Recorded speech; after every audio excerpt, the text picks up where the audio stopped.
မြက်ကန်းနာက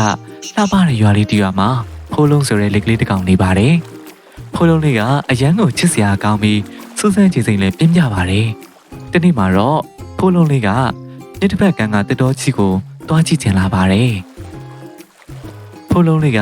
မြစ်ကိုဖြတ်ကူးဖို့အတွက်ဘယ်လိုလုပ်ရမလဲဆိုပြီးစဉ်းစားနေတော့မှ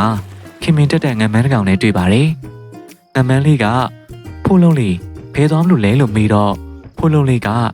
ဟိုဘက်ကန်းကတတော်ကြီးကိုတွားချင်လို့ပါလို့ပြန်ဖြေပါတယ်။ငမန်းလေးက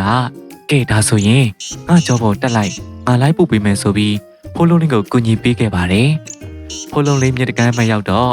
ငမန်းလေးကိုကျေးဇူးတင်စကားပြောပြီးတတော်လေးကိုဝင်သွားပါတယ်။တတော်ထဲမှာလှပတဲ့ပန်းမျိုးစုံနဲ့အယောင်သွေးစုံနဲ့မှတ်လေးတွေကိုတွေ့ရလို့အရန်ကိုပျော်နေပါတယ်။အဲ့ဒီမှာ